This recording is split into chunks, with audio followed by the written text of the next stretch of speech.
আজকের ভিডিও দশম শ্রেণীর মডেল অ্যাক্টিভিটি টাস্ক ভূগোল ও পরিবেশ পার্ট 4 শুরু করছি আজকের ভিডিও। প্রথম প্রশ্ন বলেছে বিকল্পগুলি থেকে ঠিক উত্তরটি নির্বাচন করে লেখো।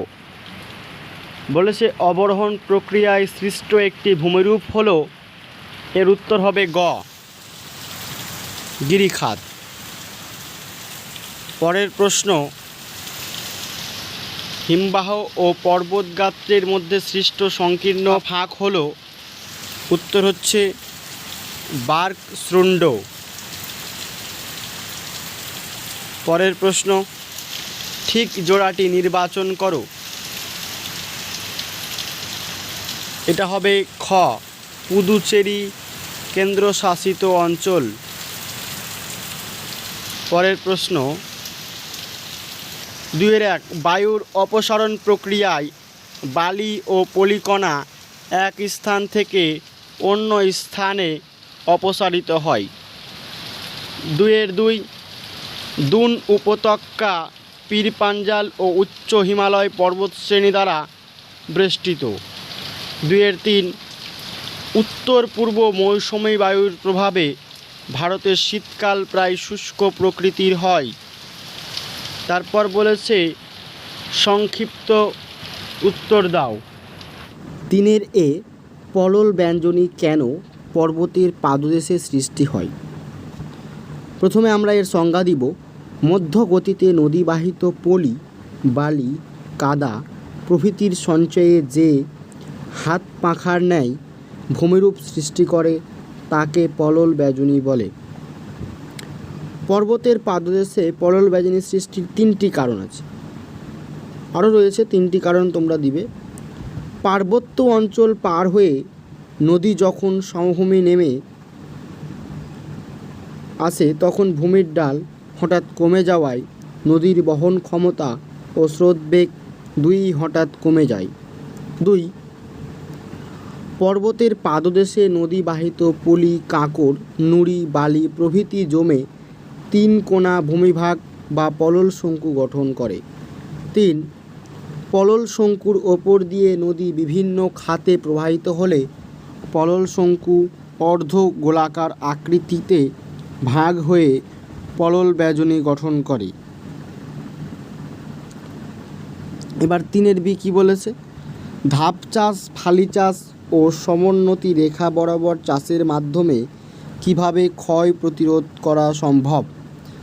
ধাপ চাষ পাহাড়ি অঞ্চলে কয়েকটি ভাগে ঢাল কেটে ধাপের সৃষ্টি করে প্রবহমান জলের গতি প্রশমিত করা যায় এবং কৃষিকাজে ব্যবহার করা যায়, ফলে পাহাড়ের ঢালে মাটি ক্ষয় কম হয়। ফালি চাষ উদ্ভিদবিহীন ঢালু জমিতে আড়াআড়িভাবে চওড়া ফিতাকৃতি বা ফালি আকৃতির কৃষিজমি তৈরি করে শস্য চাষ করা হয়, ফলে মাটির ক্ষয় কমে যায় ও জল ধারণ ক্ষমতা বেড়ে যায়।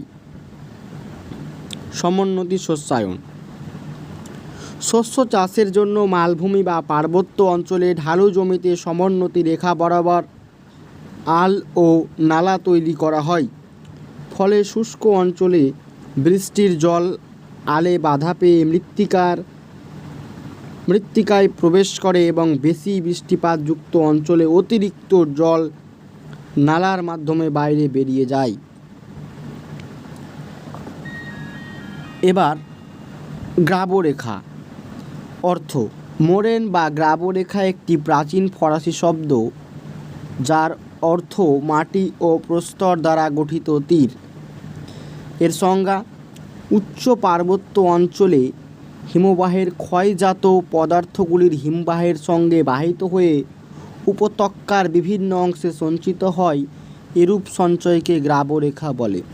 শ্রেণীবিভাগ অবস্থান অনুসারে গ্রাবরেখার শ্রেণীবিভাগ। প্রান্ত গ্রাবরেখা হিমবাহের সামনে বা শেষ প্রান্তে সঞ্চিত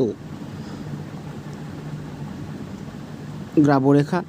পার্শ্ব গ্রাবরেখা হিমবাহের উভয় পাশে সঞ্চিত গ্রাবরেখা। ভূমি গ্রাবরেখা হিমবাহের নিচে উপত্যকার ভূমিভাগে সঞ্চিত গ্রাবরেখা। 4 মধ্যগ্রাবরেখা, পাশাপাশি দুটি মধ্যবর্তী স্থানে সঞ্চিত গ্রাবরেখা।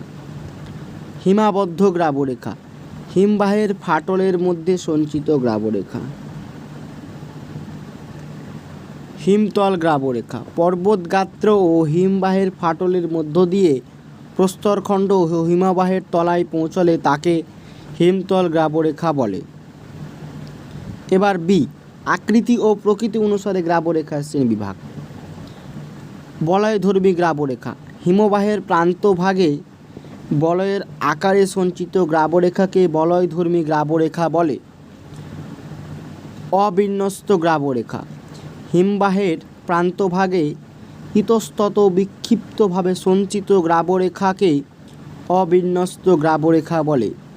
রোজেন গ্রাবরেখা, গ্রাবরেখাগুলি একে অপরের ওপর সঞ্চিত হলে তাদের রোজেন গ্রাবরেখা বলে।